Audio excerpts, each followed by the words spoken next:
I think it's time. Let me find my face again. Welcome, everybody. I believe this is our last official winter session, and we will be having one coming up in a few weeks. We don't have an absolute date that will be geared entirely for parents of kids that are competing. In case you have parents that want to be watching out for that, the information will be going out. But as usual, I want to say a huge thank you to Susan Sieber, Carol Baker, and of course Mary, that you all have gotten to know for putting these sessions together, and also to Lauren, one of our speakers tonight, and Reese Koffler Stanfield, who are on the advisory group for these programs. And Lauren will be hosting an in-person session, not unlike what we're doing here, but she's going to have, it'll be a most of the day session with other speakers like insurance and so forth at her farm in Marshall, Virginia. That'll be May 31st. So anyone anywhere near that, keep an eye out for that. So tonight we're talking about working better, not longer, managing the workload in a 24/7 industry. I know I went years without ever having regular days off, which wasn't the smartest thing. So hopefully we're getting smarter about it all.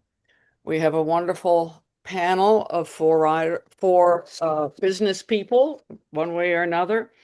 Three of them gold medalists, dressage riders, of course, who run large facilities. I'm not going to give you a long introduction to them. They'll tell you a little more about themselves, but we're thrilled to have Kelly Irving-Burris from Kellenbrook Farm in Washington State. And Kelly I know her somewhat and appreciate her passion for youth. And her young riders have been very, very successful. They have a wonderful farm up there. Um, Lauren Sprieser, who lives in Virginia and Florida, that I've known since she tried to ride with me while she was in college, with a very successful training business where she's also competing a good deal herself. Amanda Perkowski, who is now full-time in Wellington. How anyone can do that, I'll never know. Um, and developing a major business that includes quite a bit of sales as well as training and clients of various shapes and sizes. And then in a slightly different approach, Natalie, whose name I'll say, I've known Natalie forever. Um, Bernardinis, right, Natalie? Close enough. Close enough. Okay. Who has been a long time the managing director of the Hilltop Farm, of course, a major breeding facility, also very active, I think, president of the American Hanoverian Society. Is that correct? And also Correct. chairman of the I wrote it down, American Hanoverian Society Foundation. So, along with all of her skills in running the facility there in Maryland, but also developing programs. So, a slightly different look at things. So, I would like to just start out and feel free to fill in the blanks of anything I should have said about you as we get going. But I'd like to just start out very simply. If you want to tell us a little more about yourself, that's great. And what does your average weekly schedule look like? And we'll start with Kelly, if that's okay. Yeah. Well, I teach a lot of lessons. So I typically have quiet mornings. I have three children. So my niece lives with me. She is a senior in high school. So we are developed, like I spend my mornings kind of getting the kids off to school and doing all that stuff. And then I start at the barn around 10. And I have like five training horses and two of my own horses. So I ride about seven horses. And then I teach all afternoon and evening till like 6:30, teaching a bunch of lessons. And, we own our own farm. So it's a lot of like, for instance, we're getting ready to go to California at the end of the week. So today I had two vets and a farrier, and I had my hay guy coming today. And so it's a lot of like juggling of things. But I have a couple of kids who do running start and they help. So they help me groom, and one of them, managing the vet today, and the other one holding horses for the farrier. So yeah, and that's pretty much every day, Monday through Friday. I do my very, very best to take Saturdays and Sundays off because I have a son who is 17. He's a very competitive soccer player, and my alter ego is soccer mom. So I try to be available for his soccer games when he plays. Super. Yeah. Lauren, how about you? What's your normal schedule like, if there is such a thing as a normal schedule? I am relatively normal from Mondays, my day off. I'm relatively normal from Tuesday to Friday, where my day starts. I'm at the barn in Virginia, I'm at the barn at 6:15. In Florida, I'm at the barn at 6:30. We keep normally somewhere in the general vicinity of 20 horses in full training. Um, and we only do full trainings. We don't have border clients. We just have full training clients. I have an assistant trainer and 2 to 3 working students at any particular time. Allie, my assistant trainer, and I start by riding. We don't start teaching until 10:15. Otherwise, we don't get the horses that we need to ride done.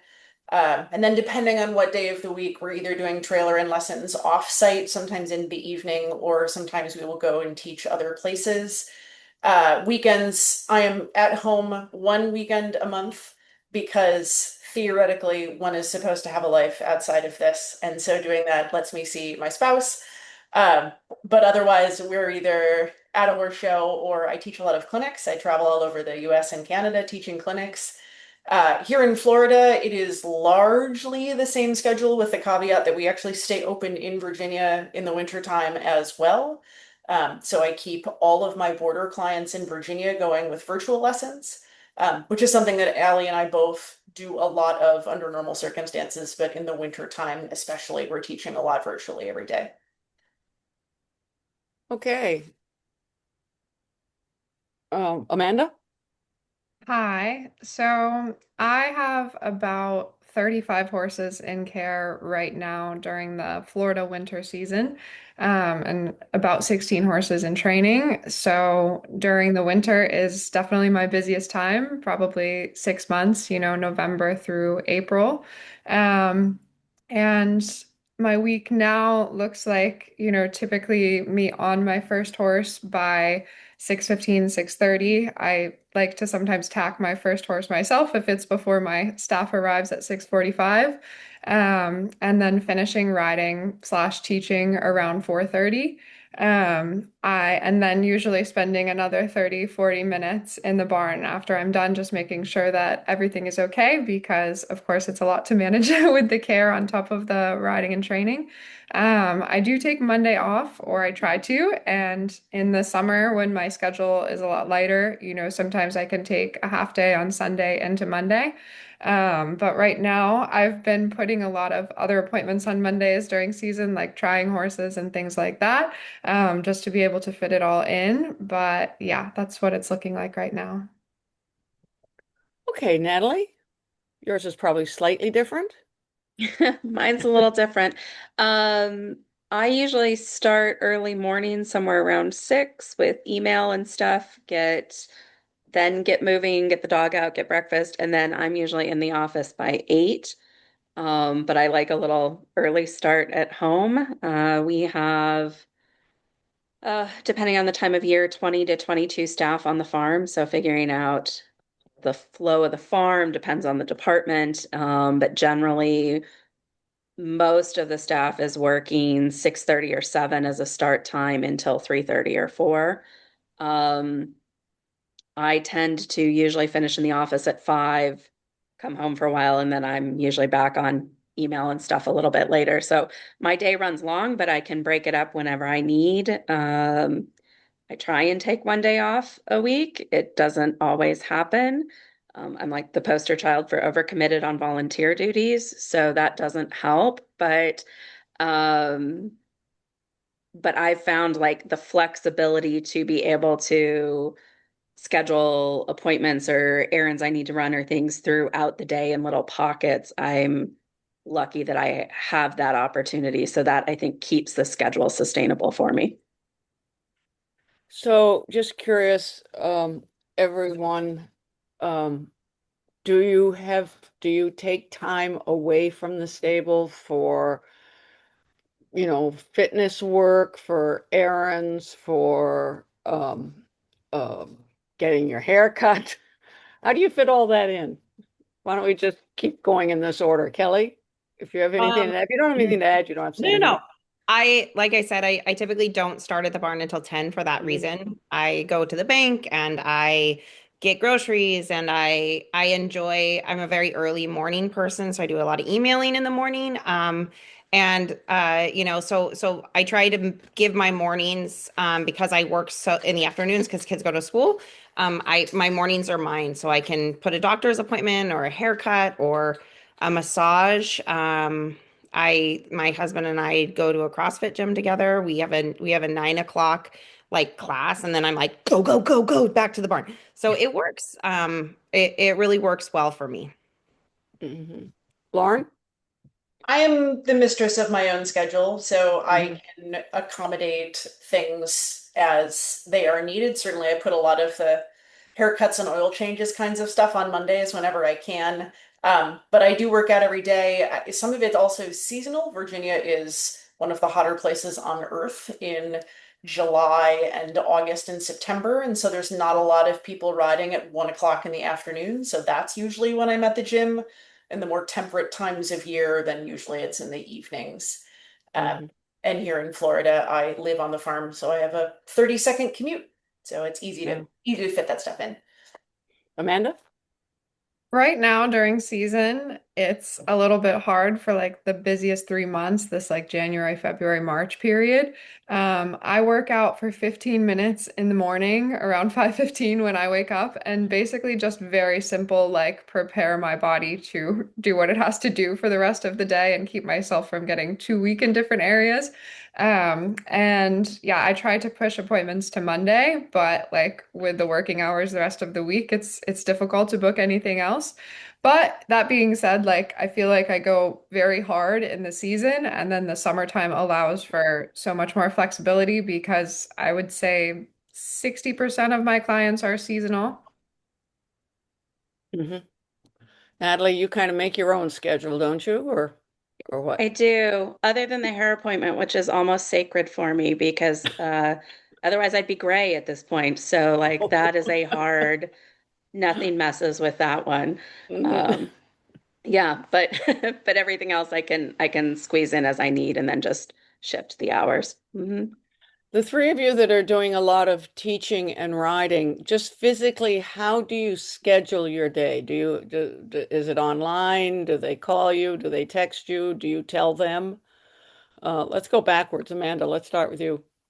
So every afternoon, I text everyone that I'm going to be teaching or that wants to see their horse ridden the night before, like the day before. And I tell all my clients ahead of time, like, don't expect a time slot 4 days from now. You're going to get it the night before because, horses have different appointments, people have different appointments. And I try to just accommodate everyone as best as possible, and give people time options and just figure out what works. And so far, I've been lucky. Like my people tend to want somewhat different times or spread out throughout the day. And I do a lot of the horses that I ride whose owners maybe aren't here or don't want to see them go every day, in the early morning when it's kind of quieter. And yeah, I can just start whenever I need to start.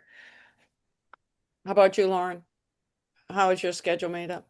All of my scheduling is done online, all of it. There are two types of horse trainers in this world. There are the ones who are figuring out what they're doing the next day, the night before. I am the other kind. I can tell you what I'm doing 4 months from now on Thursday at 2 p.m.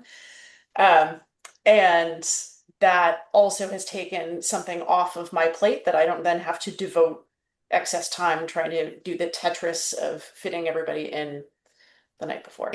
Can you share with us the system that you use? Is I it use a a app? website. Yeah, I use a website called Time Center, timecenter.com. It's web-based. It has been incredibly easy. Um, a functionality we just added in was now when you sign up, you always have to put in your email address and your phone number, but you now have to put in an emergency contact number because it occurred to us that if our virtual students fall off, we don't necessarily know who to call. Smart. And so now, and all of that is it's just done and it syncs to our phones. By our, I mean my assistant trainer and I. So it just appears on my calendar without me having to do anything. So as I understand it, they get online and find a slot. Yep. Yeah. And first come, first serve, basically. Yeah, if there's, if we're horse showing and the ride times don't come out for a couple of days, sometimes we have to do the shuffle, but Sure. it really works quite well. And Kelly? I was Amanda until January 1st when I decided that I was going to change my way of scheduling. I would schedule the night before. So I've gone to weekly. So on Sunday nights at 11:30 p.m., I have my schedule for the week.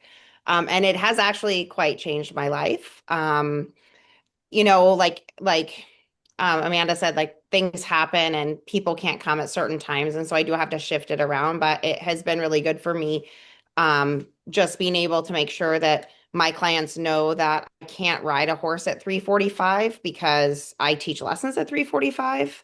And so, because I try really hard to just have my horses that I ride at one point and then I teach at another point. And so it's helped me streamline my life. So I'm 3 months into it and I don't think I'm going to go back. I'm on a weekly schedule. And Natalie, you have a sort of different situation. Is that correct?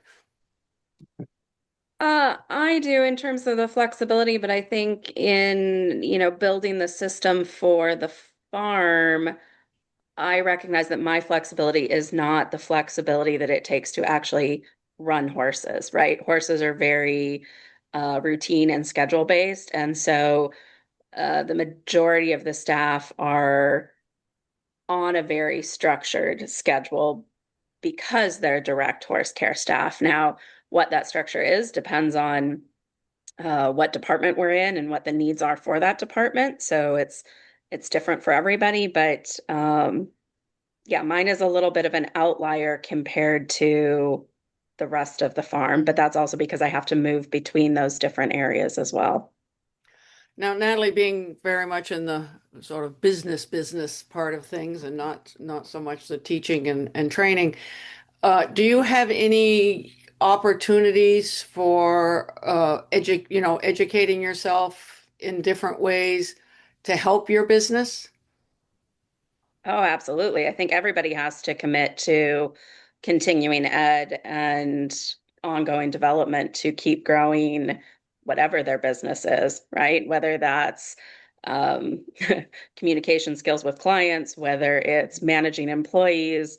We also have a big breeding program. So there's, of course, time with bloodlines and breeding, and also what we need from the horses as sport horses down the road. But that has to be built into the schedule. You have to create those pockets of time because if you wait for the spare moment to fit in of I'm going to get some education later, you don't fit it in.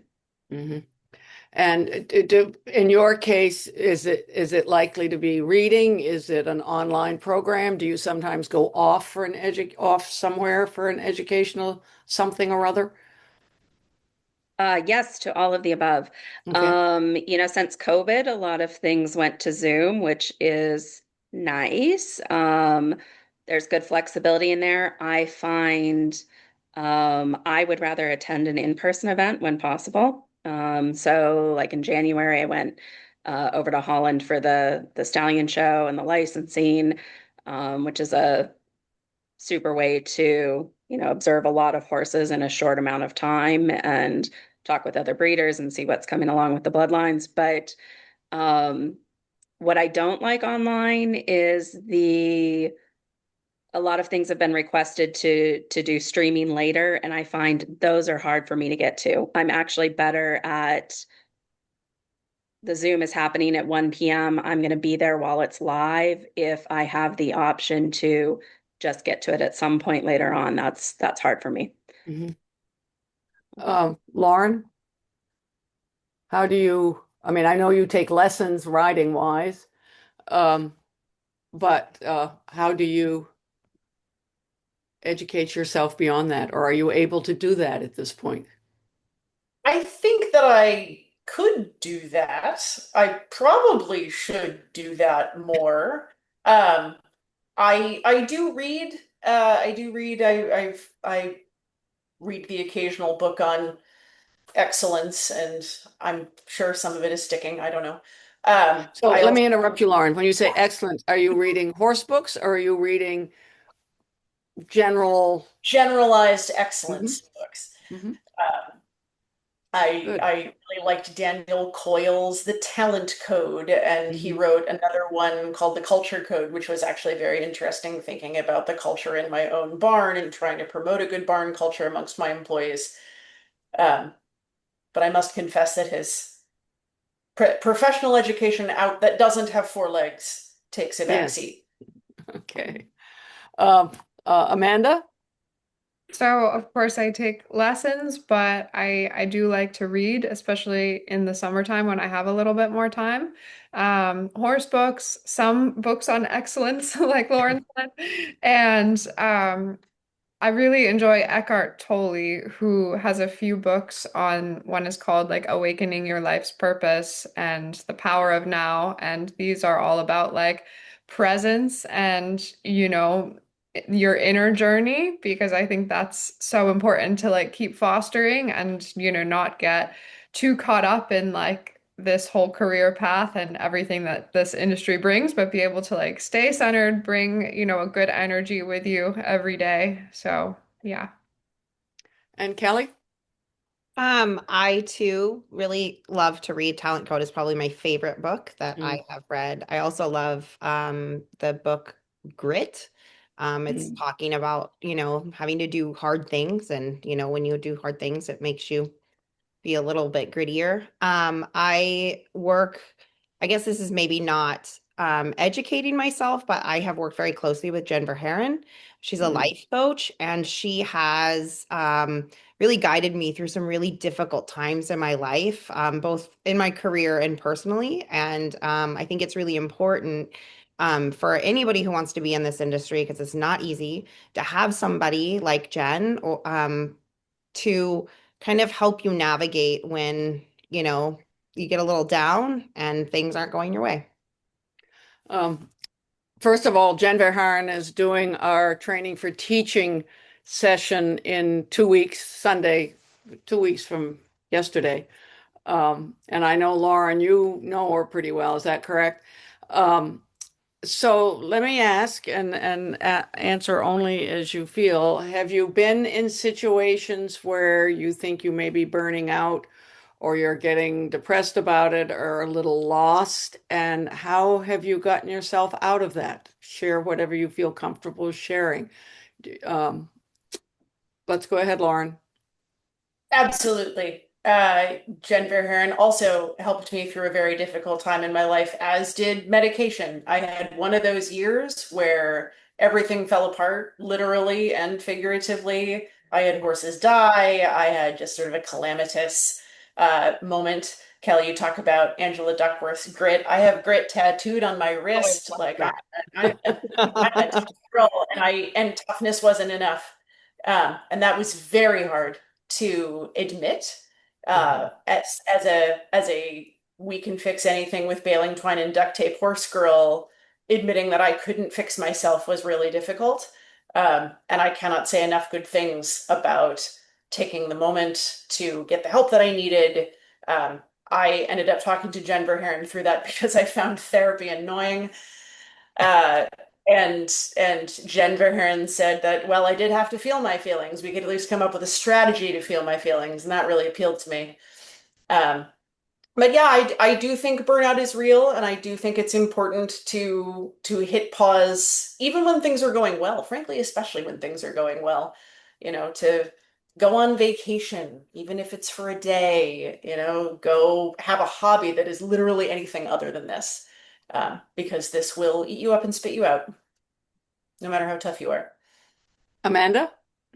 Yeah, I mean, I've definitely had those periods, and I think I've struggled less with like depression and burnout and more with anxiety and overwhelm, at different times throughout my life because I think I've always put a lot of pressure on myself. So I do talk to someone, actually a homeopath and life coach, based in London, just like on Zoom. Um, and I find that keeping up with that really helps me keep on track and just be able to like regulate myself even when there is really high stress coming from external factors. I think you have to kind of learn over time how to manage that within yourself. So, yeah. Natalie, I think your job can be very high stress at certain times. How about you? Anything to share, Ed? Yeah, I think the part of the key is catching what are your triggers and I or signs, and I think we all have them of every now and then I hit where I'm just like I realize it's I have a different phrase for it that I won't use, but it's like a cranky day. Like I find myself a little shorter, a little snappier. And that's not generally who I am. So like when I hit one of those days, I basically send myself home for the afternoon. It's like if you start to recognize something's off, that like, okay, it's time to go play with the dog or go shopping or clean the house, do something to get away, like to try and those little, if you catch it early enough, that helps. For me, the last couple of years have been interesting with some health stuff, family stuff. Of course, we're going through some changes here at Hilltop, so there's a little stress.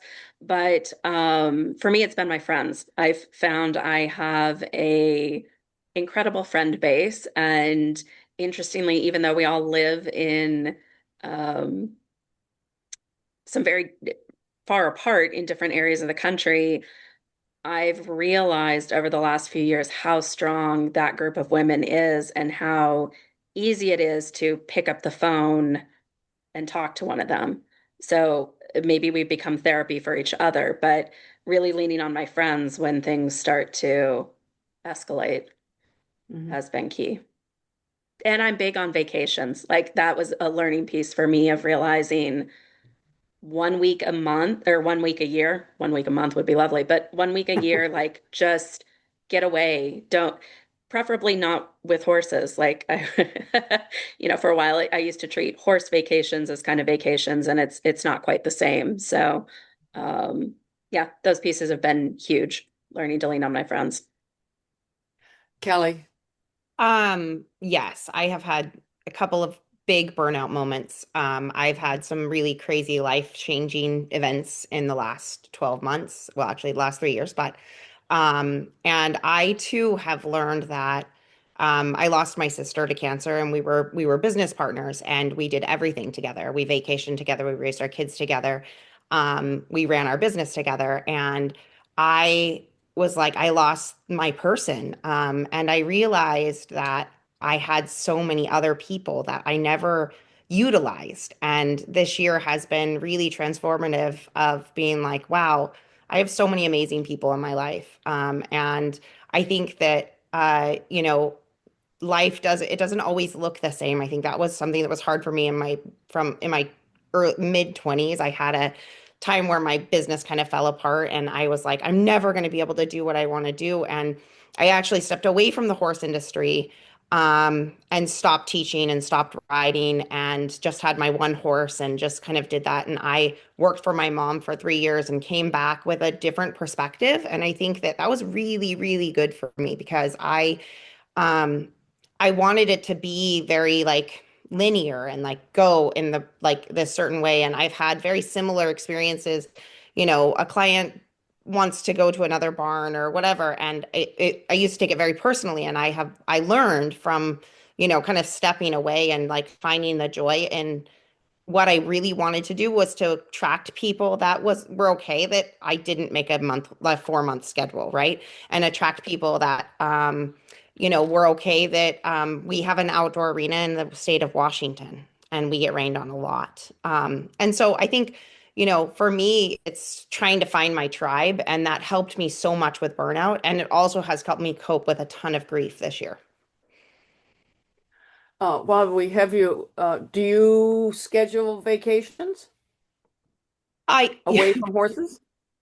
The last couple of years, no, but I Mhm. historically have had like I have a very close-knit family and we go on a ton of family vacations. Not a ton, but I mean more than most horse people.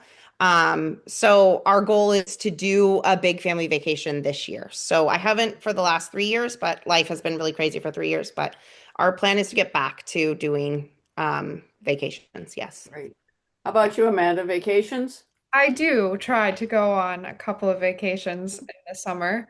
Um, we'll see. Well, you're going on a trip this summer, right? You're going. Yeah, yeah, I'm gonna try to go to Europe for an unknown period of time, either 4 weeks or 3 months. But if I'm able to do that, I'm definitely gonna try and take advantage of the fact that I'm in Germany and take the train to see France and, other countries that, some of which I haven't been to. So that will be nice. Okay, Lauren, tell us about your vacation schedule. I paid for my flights to Costa Rica in November today. So Oh my, I'm going to Costa Rica in November. I fantastic. try, my husband and I try and do like a multiple day, get on a plane and go somewhere vacation every 2 years just for financial reasons. And then we live about an hour from Washington, D.C. So we do a lot of like a weekend away every other Mhm. year. So we've Total talked a lot side. about you all. Natalie, did you have anything to add? You had mentioned I was gonna say vacation. total side note, in my Yeah, COVID, I should learn something. I did a science of happiness class, and travel is supposed to be the thing that actually gives you the most happiness because you get the like planning of the event itself, and then like telling other people about it, reliving it. So travel should be interesting. on everybody's bucket list. Good. Um, so I was starting to say we've talked about you all, and I know you all have workers of some sort, whether they're regular hired staff or working students or whatever. Um, just a little bit, how do you schedule them and schedule in their vacations and so forth? Kelly, we go to you again. Yeah. I have one person that is a full-time worker. He does like our stalls and our feeding and the horse care. He gets 2 weeks of paid vacation, and I love him and I don't want to lose him. And so if he's sick or his daughter needs to be picked up from school or he has a kid, like he gets whatever he needs. And when he goes on vacation, he gets to pick the week, and we all suffer while he's gone and hope he comes back. My working students, most of them are school age, so a lot of them have family that goes on trips, and so I I pretty much accommodate people's schedule because I again attract people that are like-minded in my tribe. So, and I have my own girls that ride, Mhm. and they're my like I make them do whatever they need to do when people are gone. So. Amanda? So I have 8 employees in the season and 4 to 5 year-round employees. And for my seasonal employees, who are usually like 4 to 5 months, I don't expect them to take a lot of vacation during that time. And I also don't expect my year-round staff to take much vacation from like December through April 1st. But with my year-round staff, because I know how hard this is, basically I've allowed for around 20 days a year. And same thing, like I'm relatively flexible, they kind of tell me roughly like, hey, I'm thinking of going away on this trip, or, have these appointments, and generally I allow it and no one's taken advantage of that. So Mhm. Lauren. Yeah, I think I've been very fortunate as well that nobody has really taken advantage of, we don't have a set policy. My set policy is it would be great if you all could take vacation at different times rather than at the same time. And other than that, I say yes. We do have sort of a set policy on Thanksgiving and on Christmas, where half of my staff takes some paid time off on one and half of them takes paid time off on the other. And then I get to host them all for big dinner parties, which is something that I love. And we definitely have a really good time cleaning stalls and farting around on Thanksgiving and Christmas. The crew that stays behind, we make it really fun. Mhm. Yeah, and having a big staff helps because in the absence of one isn't such a gut punch. Yeah. Now, Natalie, you have a very big staff. We do, and we probably have then more structure to it. There's, a very clearly defined amount of time off that accrues based on if you're full-time or seasonal and how long you've been with the farm. I mean, there's always exceptions in, health emergencies or things like that, but I've actually found the consistency where everybody knows ahead of time what they have and that there isn't a perception of favoritism has helped. We also, years ago, I mean, this was actually over 10 years ago, it used to be everybody was on a 6-day work week, and we switched almost all of the staff to a 5-day work week. That helped a lot, where they have their 2 consecutive days off. We have all the benefits and stuff built in, but I think each person has a different way they like to use their vacation. Some people like to use it just because they feel like they want a day off. Other people, my barn manager would rather do 1 day off every week, basically for the whole year. Like she gets an extra day almost every week because she's been here a long time, as opposed to a couple weeks of vacation time. I think they need that flexibility to have a little control over their own schedule. And we have enough people that are trained in all the different roles that we can cover for someone. It should never be set up where if you're missing one person, the whole thing falls apart. So, Um, when you go away, I mean, whether you're going to compete yourself or, in Natalie's case, when you take horses, say to Devon or whatever. I know Devon's a big thing for you all. Um, how do you handle what stays home? Can we start with Kelly again? Yes. Like I said, I have my guy that does most of the cleaning for the horses. So he, is home all the time. I also have two girls that one of them doesn't even ride. She's a family member that wanted a job and she's grown up around the barn. So she's great. She stays behind. She helps clean stalls on Saturdays and Sundays when the guy that works for our barn is gone. And then I have another girl that she cleans on the weekends. She's not interested in showing. And so right now I have a really great situation. My parents live on site, and so, if there's an emergency or whatever, they're normally there or available. But for instance, we're getting ready to go to California for 6 weeks, and so I just have like my girls that work for me, like in exchange for lessons, I have them just staggered, so that I have a lot of kids, so nobody's riding by themselves when there's nobody else there. We have kids that ride the bus to the barn, and so, their parents aren't there. And so we just make sure that, if I'm not there, I have somebody who's more educated that if a horse is silly and needs to be put on a lunge line, that there's a bigger kid that can handle that situation. Um, and how about your client? Do you have clients that lesson regularly? Do they get a little unhappy when you're away a long period of time? Yes. Yes. Yes. They do. And I they just have do. to live with it? Is that it, I mean, basically? I do, I swing it. Like every time I leave for 6 weeks and I am exposed, for instance, we're going to stay at Sabine Shoot Carries for 4 of the 6 weeks. Every time I'm exposed to good instruction and I'm in an arena with good horses, I come back and I am better. And so I do virtual lessons with them when I'm gone. I'm coming home 2 weekends this time. Last time I only came home one weekend and it was not a smart decision for my business. So this time I'm, gone for 6 weeks and I'm coming home 2 weekends in the middle of that. I encourage them, the ones that are staying home, to come like to the horse shows that we're going to like support. And it's in Southern California and we live in Washington, so it's sunny and there's palm trees and um so but yeah, and there's drop off. Like I was having a conversation with another professional that is down in California right now, and we were talking about how to keep people, and like there is drop off, people that need you physically and aren't okay with other people. And again, I think that's part of like attracting my tribe. This is what I do. This is how I run my business, and people have to kind of fit in that place. Now, Lauren, you mentioned you keep clients at home when because you're down here for what, 6 months, you said. About 4 months. Do they just you let them know in advance and they can live with it, or do you find that there are some that aren't happy about being left behind?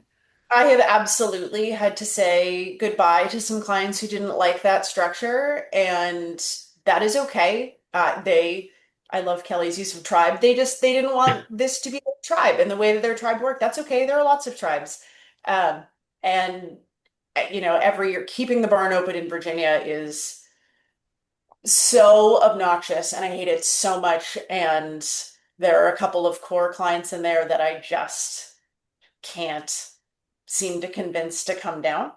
And I keep hoping that maybe this will be the year. If at some point it becomes that there's only one client in the barn, then yeah, I'll shut it down, which would certainly be logistically easier. But for right now, I've got 7 horses in the barn in Virginia, so it's worth it. Um, Mhm. but yeah, if my system doesn't work for you, that's okay. It just means that we're not the place for you, and that's okay too. And Amanda, you're lucky that your show is 5 minutes away, which I find obnoxious because normally, if you go away to a show, then you're focused on the people at the show and the people at home you've taken care of. But here, keep your business going and you're going back and forth, right? Yeah. Um, but how about what do you foresee for the summer? What's going to happen to your regular clients? Yeah, so for this summer, whether I go to Germany for 4 weeks or 3 months, I kind of have a system in place that I hope sounds like it'll work. But of course, it's my first time going away from my business for such an extensive period of time, so it's going to be a learning curve. But I have two working students who are quickly morphing into more of an assistant role. And then I also have one woman who's been my friend and, helped me in my business for many years that does my billing and also takes kind of a managerial role and like comes in every day and oversees things and orders the grain and keeps me updated. So between the three of them, I think I'll be in really good shape. I think that my one assistant might come with me for the time that I'm over there and also like look for a young horse for herself and things like that. So then I would leave my other one, Abby Taft, who is absolutely incredible, one of the most confident young people I've ever met. So I really trust her in terms of like keeping everything organized. But I think the biggest thing in going away is like maintaining communication, and not having people feel like they can't communicate problems to me, no matter how small or silly they may seem. Like, I'd rather you tell me, and that's a really big thing that I emphasize with all my staff just on a daily basis, like, ask me the stupid questions, like, talk to each other, talk to me, because that's the way you keep problems from growing into something bigger. So, Um, and Natalie? Uh, in terms of when we are away from here, I mean, my key things on the farm are always there has to be somebody that can drive a trailer Mhm. and sort of the adult in the room. Either myself, my training barn manager or raising manager, one of us always tries to be here. So that like when we go up to Devon and it's a huge group of the staff, one of those two stays behind. Um, same thing for planning our vacations. All three of us would not be gone at the same time. I think there has to be a core person that in a crisis, can make a call if they can't reach you. Mhm. Um, so that's So, been kind of Natalie, our if I can stick with you, just all of you sort of thinking about how you got started in the business where, when it really became a business. What did you do before Hilltop, Natalie? before, Remember? well, yeah, it was a while ago. And which version at Hilltop, but just before Hilltop, I spent 6 years at the Green Mountain Horse Association in Vermont. So I basically ran horse shows, trail rides, events, hunter jumper shows, dressage shows, sleigh rides. We ran everything. It was chaos. It was fun. It was a great fun. And then before that, I actually worked for Hilltop. And then There was a short time where I was actually riding and in a barn and teaching, and then I Can also I worked at a just, sport. yeah, Yeah. let me just ask because, I work with so many young people and they all want to be, not they don't all, but so many of them want to be professionals. Did you, when you were riding, think you wanted to be a professional? You said you were teaching. I did, and I enjoyed it. I think life sometimes puts some things in front of you that you realize you actually enjoy more. Mm-hmm. Um, and gave me a pathway, I think, to um, to probably a bigger impact in the industry than I would have had. I grew up in Montana. I mean, as you know, I was a working student of London's a million years ago. So, it life in Montana in terms of the dressage scene is pretty small. So I think making a choice to kind of move into a different direction opened up a lot of doors that I've really loved and have kept me in an industry that is at the core of what I want to do. I mean, it's still at the end of the day, it is still you love horses, and that's why you're in this industry. Otherwise, why would you work as much as we work? And the pay is maybe not as good, but yeah, it felt right when it started, when those pieces started to click into place, and then you kind of keep building on those. But um, I think particularly in remote areas and stuff, it I would have felt a more limited impact on what I could have done had I Mm-hmm. stayed riding. Good. Kelly, how did your actual business start? What was the step that put you into having a real business? Well, my parents bought a piece of property and built 6 stalls. And Mhm. in order to pay for our horses, we had to bring in horses that were boarded. And so it started off boarding 4 horses. And then one day, this woman walked down our driveway and was like, "Do you teach riding lessons?" And I was like, "Sure." And I was 15. And then, yeah, and then, she had a friend, and that friend wanted to ride horses. And then she had they had friends. And then next thing I knew, I was 21 years old and taking kids to NAYC. It just morphed into what it is now. I actually told my parents I didn't get into the college that I applied to because I didn't want to do it because I found my calling. And yeah, so I mean, I never have actually had a real job. It's just grown. I love it. Haven't Yeah. had a real job. Have real jobs, right? Natalie has a real job. The rest of us don't. Um, I don't was know. there, Mine's been, I don't know if it counts as a real job either. Kelly, was there a moment there or in the first few years where you went, I don't know if this is going to work. I don't know if I really want to do this, or was it all moving forward? I think that I it was not when I was a kid. Like we had groups of kids and I shoved them to horse shows and all that sort of stuff. So I Mhm. was living my best life. It wasn't until I had a husband and children that my life kind of started feeling complicated and overwhelming. But in the Mhm. beginning, no way. I was like, this is the coolest thing in the whole world. Well, let's build on that a moment because you are the one with children. Um, how did that change your business as you had babies and very young children? Well, I think that my business being based around other people's kids, I gave those kids a lot of my time and a lot of my attention. And I would, it was not uncommon for me to take 3 kids down to Round Table Pizza for pizza on a Friday night because I wanted to, because we had fun and we had a big group of kids.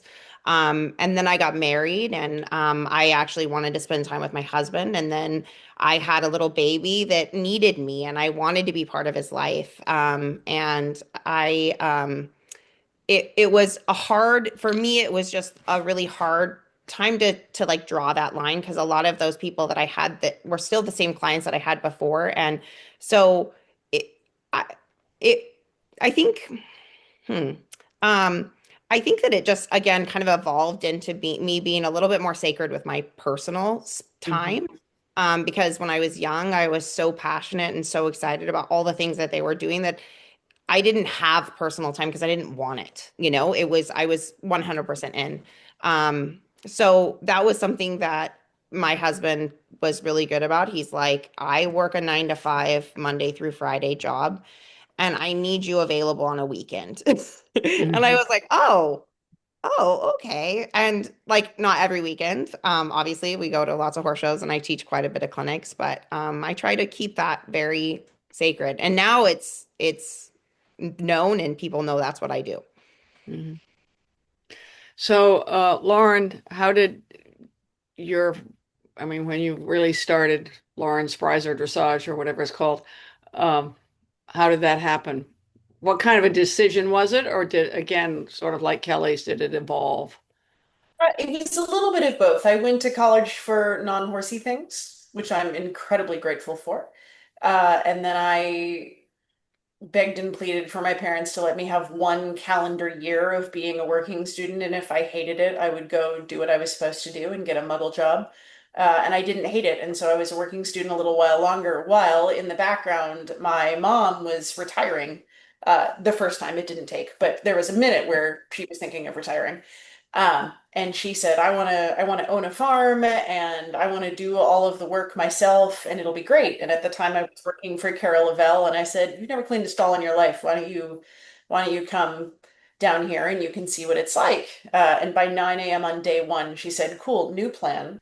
I'm going to have the barn, but other people are going to do all the work. Um, and I helped them pick out the property and I helped them make decisions about the property. And then I made them a list of some of my friends from my young rider days that I thought would be really good in-house trainers. And she said, I don't want any of these people. I want you.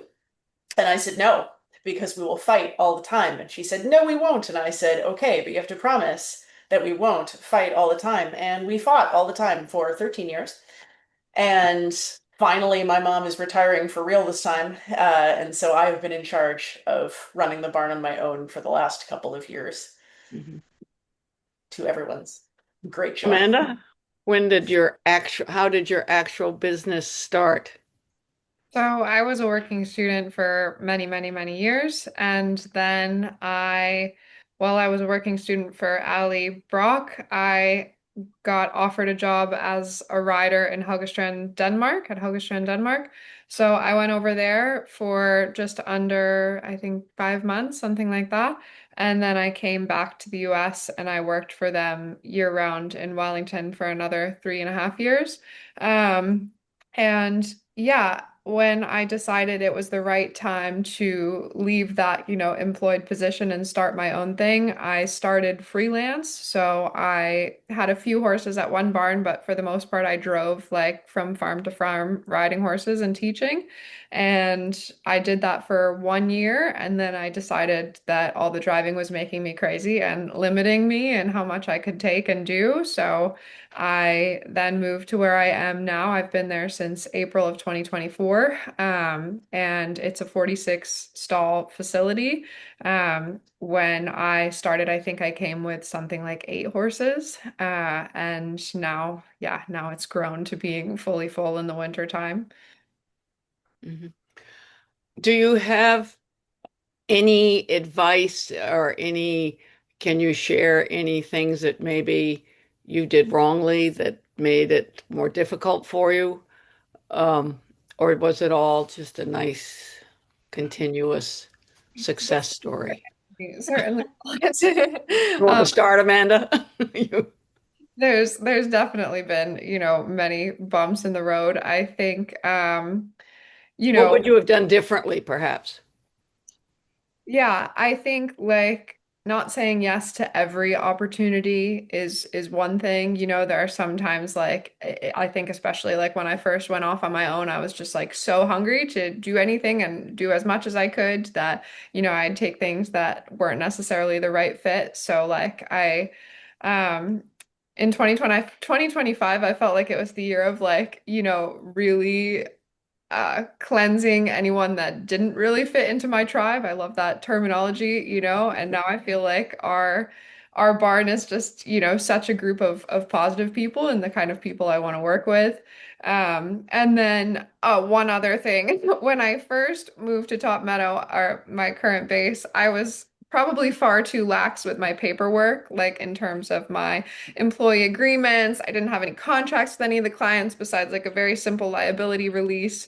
And that was only the first few months, and I've now have like a full system with all of my employees. They get an agreement and a non-disclosure agreement attached to that because I think that's important. You don't want people lying about you that worked for you and things like that. And yeah, just very detailed boarding and training agreements that also allow me to ask someone to leave, with 30 days notice. I think that's a really important clause to include. So, oh boy.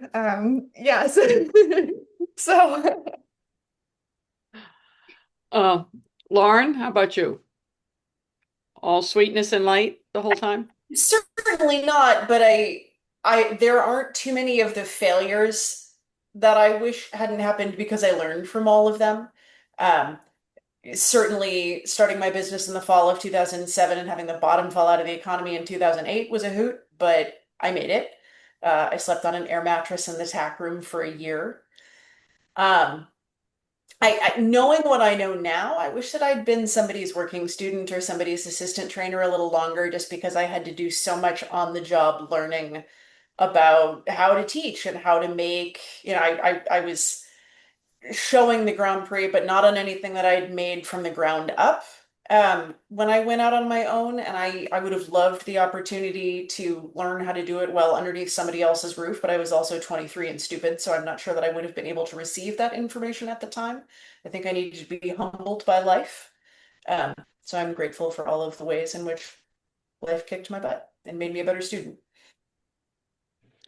Um, Anyone have anything else to add to that?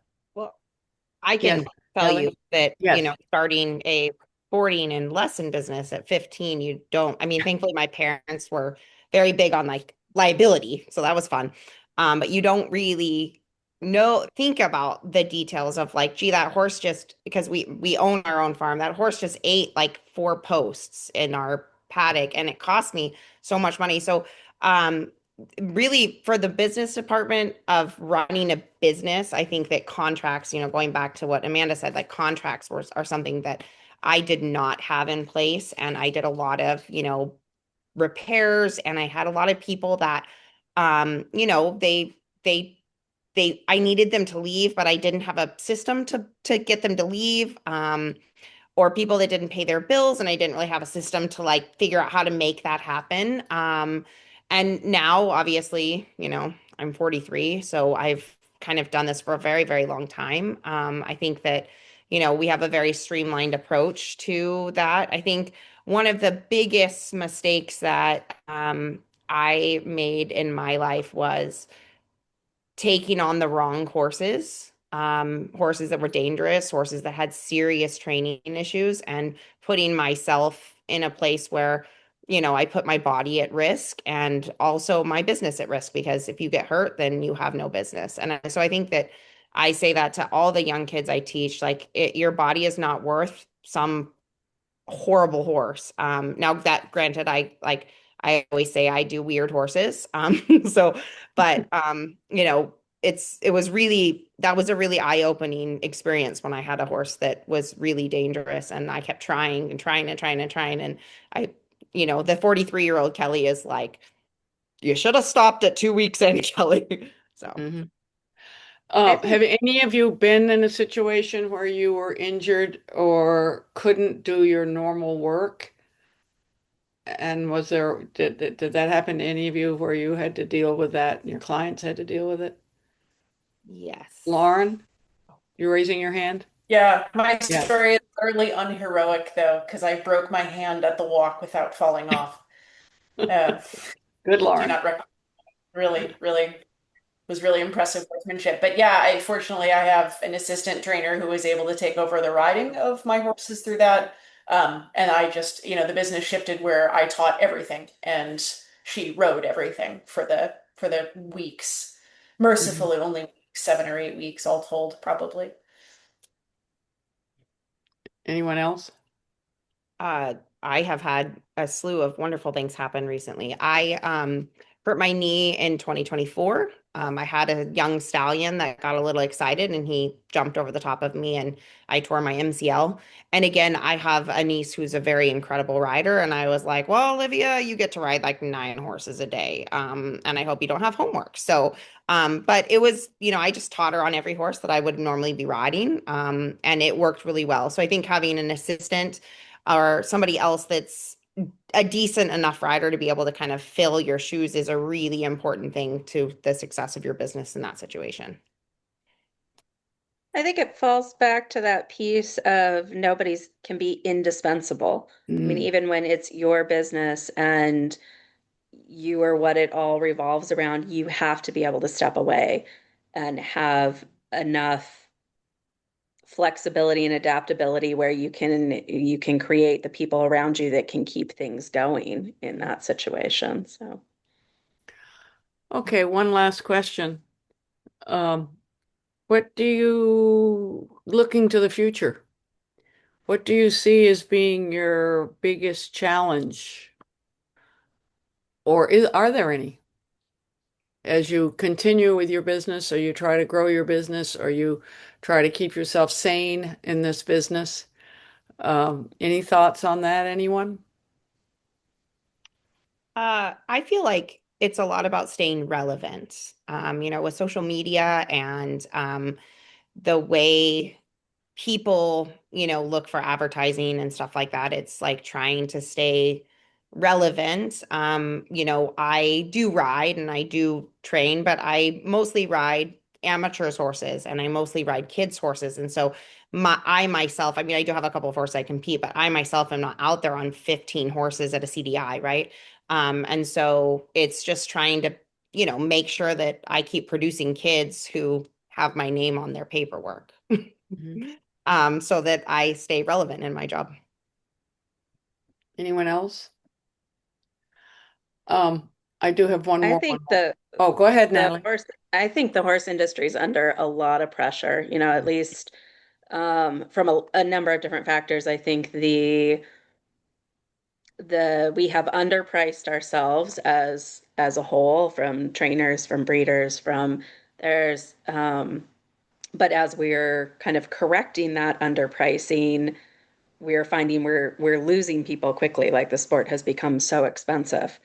Mm. And if we can't find a way to broaden the base while still covering the costs, we're going to have a sustainability issue. I think finding good employees is becoming harder because there aren't kids growing up with horses at home. Again, as the costs have gotten higher, less people are able to get into it early on. I think we're under a huge amount of pressure. I know breeders struggle. I mean, that's currently where, my focus and heart is, but um, it's the same thread of how do we keep the industry going as a whole. And then you add in things like a social license to operate, and how do we balance the need to be relevant in social media without letting social media eat our sport alive, is um, a whole other pressure on the people, the professionals that are then within that sport trying to keep it going. No I'm glad. one no one trained us to take online criticism Yeah, all the that's for time. sure. That's for sure. Yeah. Um, I was just gonna throw out one other thought, which is social media and to use it in a good way, not to be, I mean, do you all comfortably use social media for your publicity and letting people know who you are? Lauren, we know you do. I do, but I also have someone who helps me. I do all of the writing. If it's longer than 2 sentences, I wrote it. But an alternative occupation, if you want to do horses but not be a horse trainer, is be somebody's social media manager. Mhm. And is this a paid person? Yes, it is. And Yeah. this is her full-time job, not me. I am not her full-time job, but managing people's social media is her full-time job. Mhm. And it has been hard because I'm a control freak, but I try also to let her manage the comment section. Um, Mhm. to sort of keep an eye on anything that gets too rowdy and block delete any of the nonsense, which overwhelmingly comes from robots. That has also been a real education, is that a lot of people being stupid online are not real people. They are bots, so don't interact with them. But it's also nice to not have the Looney Tunes in my head while I'm trying to do my actual job. Hmm. That's Amanda, what do you, and Lauren, sorry, just one other before I leave you. Where do you, what social media platforms do you use?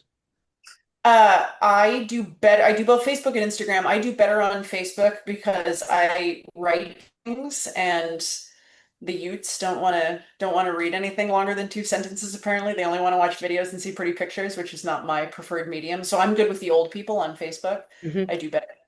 Yeah. Amanda? Yeah, I mainly use Instagram, Facebook more for like small updates and, mainly like sourcing horses and selling horses in terms of Facebook. But I have strongly considered lately hiring someone full time to help me with Mhm. this because honestly, in season, it just doesn't really happen, and I have so many ideas of like things I'd like to do and different series that like actually add value, but actually managing to structure the time to like organize what you would do and, do the filming and do the editing. The editing is also very overwhelming. It becomes impossible. And like the busiest times are in a way when, you'd like to let the public in more to see, everything that's going on, but then it really becomes impossible. So, yeah, and keeping up with brand sponsorships too. I feel like I've been turning them down lately because every brand sponsor comes with some sort of posting expectation, and like these people that say, I need once a week, twice a week, reels and posts. I'm like, absolutely not. I can't do it. I can't have that pressure. So I do think that it would be really valuable for me to hire someone that's able to take more of that on. Natalie, does Hilltop have a social media person? That'd be Or is that me. you? Yeah, no. I think that the funny thing with social media, because we spend a lot of time with it, with marketing the stallions, with sales horses. Um, I think you very much do have to have a presence there. That is um, where everything has gone, and I understand where people are having to hire professionals to do that. I think the tricky thing with social media is twofold. One, do you really get a return on the investment, whether it's your own time or somebody that you're paying? Like that is part of the really, are we upping our training fees because we're having to pay a social media person to put us on Facebook to get the training clients? Like it's sort of this vicious cycle um, that I'm not sure I see a way out of. But there's also, because of the uh, external pressure on the sport right now and the attention on the horse industry as a whole, I think we have to curate so much of what goes out there, or I think we should. I think we open ourselves up to a lot if we don't curate that. But um, then it isn't really real either. And so like I kind of feel like finding the niche in social media is how do you stay engaged but actually move the conversation somehow forward, or how do you get engagement back where it's not just posting, here was my, I mean, we did it today. Okay, here's a beautiful hacking video, like, and it gets lots of likes and people love it, but it doesn't actually add value to the industry as a whole. But I don't have the answer to what we do because you certainly have to be there, but it's a vicious So, circle right now. yeah. So let me just add one answer, one question, and I promise this is the last one. But I think it's something so many people are having to deal with. Have any of you, and Kelly, anything about your social media? But also, let me ask, have you had any negative social media you've had to deal with, and how do you deal with it? I've not had any negative social media, so I'm not the person to talk about that. So I thankfully, thank knock on wood, I do not want that. Um, I I use social media like we do summer camps in the summer at our barn. That's how we kind of bring in the next generation. So I use social media a lot to like I kind of gear up this time of year, just advertise the camp, and I do get a lot of return on investment from like the social media campaign for like summer camp. Maybe not for like lessons and like that kind of stuff, but you know, I do not have a paid person, but I've thought about having a paid person because I'm really horrible at it. So it's a good I might be texting you, Lauren, about that. Later. Lauren, have you had any negative to deal with? Oh yeah. Oh And yes. did Oh it yes. screw with your head? Excuse me. Oh yes. Absolutely. And Uh, how did you deal with it? Probably not very well, honestly. I think I probably have lost more sleep to useless biddies on the internet than I'm remotely proud of. Um, we could go all night about this, and this is supposed to be a Yeah. conversation about efficiency Yeah. and how to make Well, our. it's part of managing your workload and staying sane in this business. But I just it's really important to not engage. Just block them, Yeah. and that also means that anybody who says, "Hey, horses actually aren't tortured," in PETA posts are also getting blocked, and that means that social media is an echo chamber, and someone should solve it. But that's above my pay grade, so Yeah. it's all dumb. Yes, the end. Amanda, any negatives that you've had to deal with? It's not been too bad, but I've had like the odd comment, here Mhm. and there throughout the years that's mostly coming from that PETA energy. Mhm. Um, and I do the same thing. I usually just block and delete and don't engage. Yeah. So we have one, I promise this is the last and it's really fast.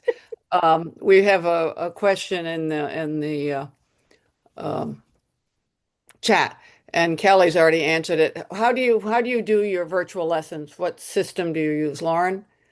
I use Pivo, and I don't know if they make this information available if you're not a NITA member, but I did a NITA talk, a NITA Zoom about virtual lessons like 2 weeks ago. Mhm. Um, Oh, good. I have all of the information on how to set up the Pivo on my website, and I'm not just shilling for Pivo. I've been using Pivo Yeah. forever. It is the superior lesson system by a Okay. mile. And Kelly, you said you use FaceTime? Yeah, I Yeah. use FaceTime. I don't like I I have somebody stand in the middle with a tripod, Hmm. and so it's a two-person job, so you can't do it Yeah. one for one person, but for our setup it works really well. It works really well. Hmm. And Amanda, what do you use? I've always used WhatsApp, but I have a bunch of people requesting Pivo for the summer this summer, so I'm gonna Hmm. have to watch Lauren's talk. Yeah. Natalie, do you have to do anything like that? I don't, but Michael uses Pivo. Pivo. Yeah. Okay. Well, we've gone over time.